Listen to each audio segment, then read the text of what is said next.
pa pong mga asawa at mga anak ang naging masaya dahil ang kanilang ama ay nambabae. Wala pong natutuwa na mga magulang dahil ang kanilang anak ay naging adik. Wala pong nagdiwang na barangay dahil ang mga kabataan ay nagnakaw. At wala pong nagpapasalamat na tao dahil siya ay sinisiraan o chinichismis ng kanyang mga kapitbahay o katrabaho. Hindi po gaganda ang buhay natin. Hindi po magiging langit ang buhay natin kung tayo ay babad sa kasalanan at pagkakasala. Oo, alam ko po, tao lang tayo. Pero tandaan niyo po ito, meron din tayong espiritu galing sa Diyos. At para matigilan po natin ang ating pagkakasala, kailangan po nating iwasan ang tukso. Yan po ang sabi ni San Pablo, flee from immorality, flee from youthful lust.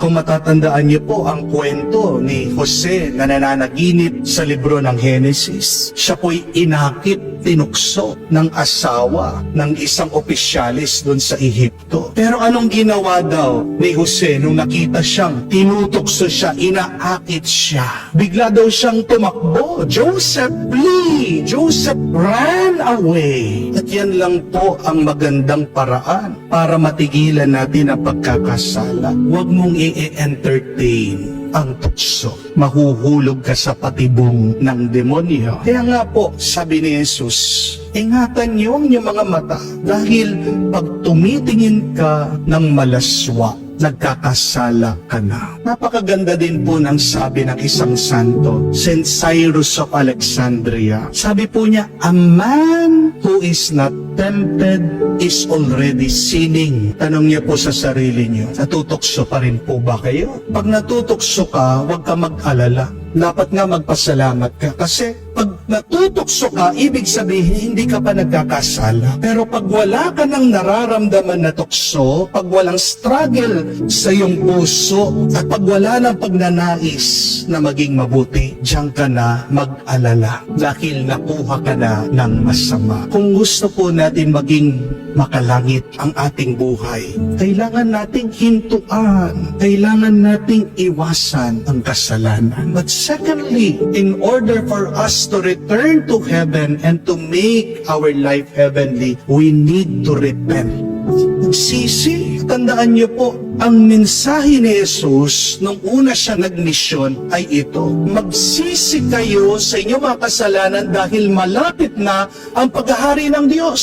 Repent, for the kingdom of God is near. Hindi po ibig sabihin pag kayo ay humihingi na ng paumanhin na kayo ay nagsisisi na. Ano pong ibig sabihin ng pagsisisi? Merong pagnanais at merong ginagawa na baguhin ang buhay at iniiwasan ang kasalanan. Ang pagsisisi ay pagbabagong buhay at pagtigil sa pagkakasala. Remember that. Repentance means changing your way of life. If you keep on saying sorry and you don't change, that is meaningless, that is useless, that is worthless.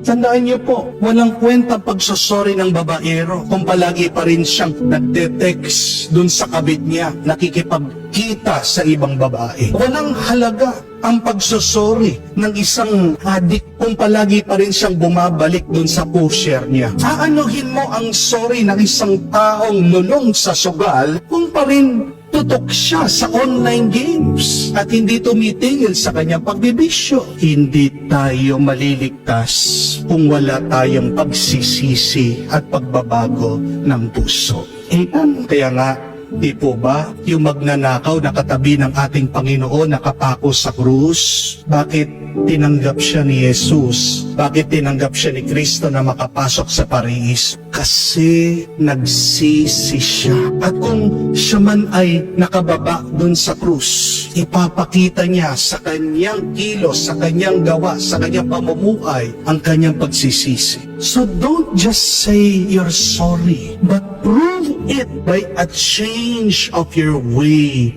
of life. Baguhin mo ang iyong pamumuhay, magbabago ang iyong karanasan. Mula sa masama, magiging mabuti. Yung impyerno na nararanasan mo dahil sa iyong kasalanan, magiging langit yan kung magsisisi ka at magbabago ka ng buhay.